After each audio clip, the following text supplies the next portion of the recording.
Je lis du livre d'Exode, chapitre 32, au verset 21, ce qui suit.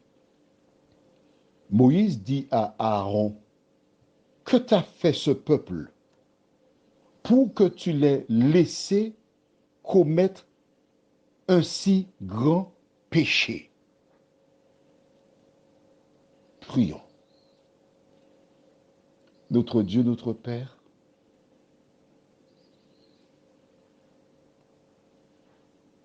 nous revoilà ce soir à continuer à lire la parole, le chapitre 32, jusqu'à un certain niveau. Merci pour cette parole.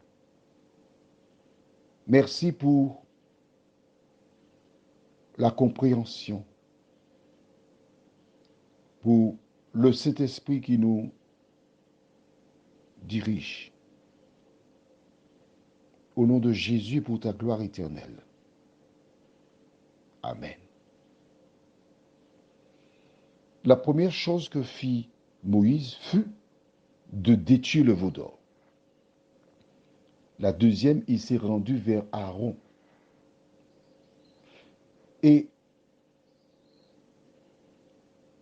regarde bien comment il commence l'échange avec lui. Il dit, « Que t'a fait ce peuple ?»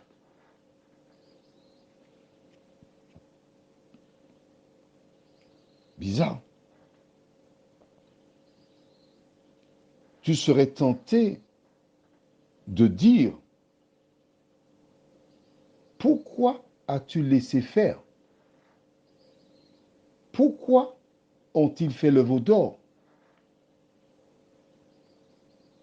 Peux-tu m'expliquer ce qui s'est passé ici? Mais il charge Aaron en lui disant, que t'a fait ce peuple? Ils t'ont fait quelque chose pour que ce veau ait été créé. C'est une affaire entre le peuple et Aaron. As-tu vu cela? Puisque Moïse n'était pas là.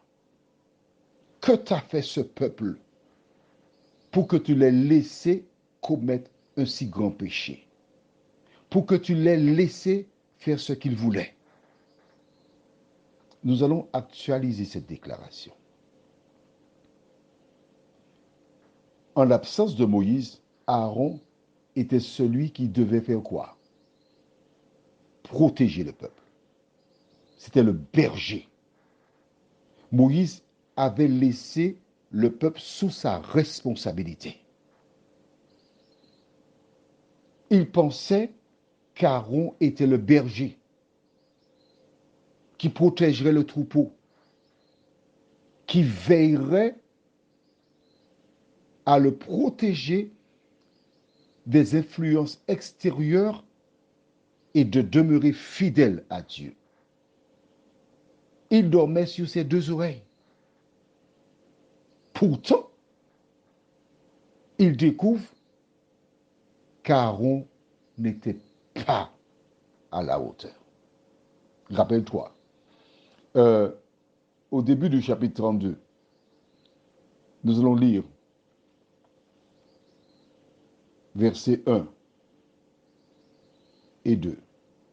Le peuple, voyant que Moïse tardait à descendre de la montagne, s'assembla autour d'Aaron et lui dit, « Allons, fais-nous un Dieu qui marche devant nous, car ce Moïse, cet homme qui nous a fait sortir du pays d'Égypte, nous ne savons ce qu'il est devenu. » Aaron leur dit, « ôtez les anneaux d'or qui sont aux oreilles de vos femmes, de vos fils et de vos filles, et apportez-les-moi. » Il n'a pas cherché à raisonner, il a été dans leur sens.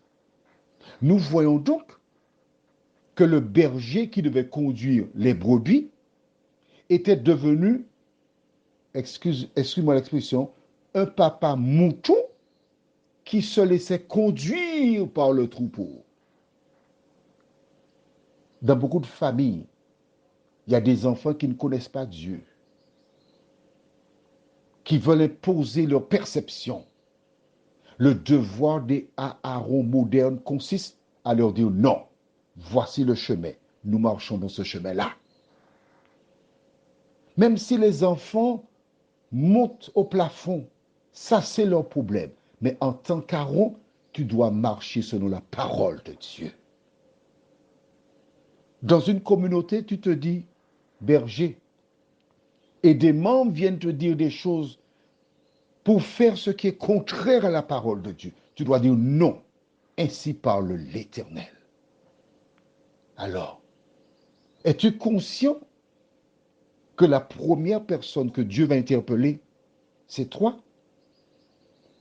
Tu permets que le copain de ta fille vienne à la maison, qu'il dorme à la maison. Ça, c'est quoi ça? Ah oui, mais tu sais, c'est pas comme avant. Maintenant, les jeunes, c'est différent. Dans ma maison, comme dirait l'autre, en caille moyen, quand Jésus reviendra, tu auras des comptes à rendre. Prions, notre Seigneur et notre Dieu. Combien nous te bénissons, nous te louerons pour ta parole. Je te prie pour tous les parents qui ont fait preuve de laxisme, qui ont fait ce qu'ils pouvaient, Seigneur,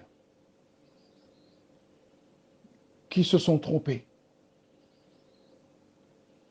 Mais tu les aimes. Permets qu'ils aient la force pour reconnaître leurs erreurs, qu'ils mènent des démarches et qu'ils disent à leurs enfants, voici le chemin, marchez-y. Qu'ils fassent ces démarches auprès de leurs collègues, leurs dirigeants, toutes celles et ceux où ils ont fauté, nous t'en prions. Au nom de Jésus et pour ta gloire éternelle. Amen. Je te souhaite une bonne nuit.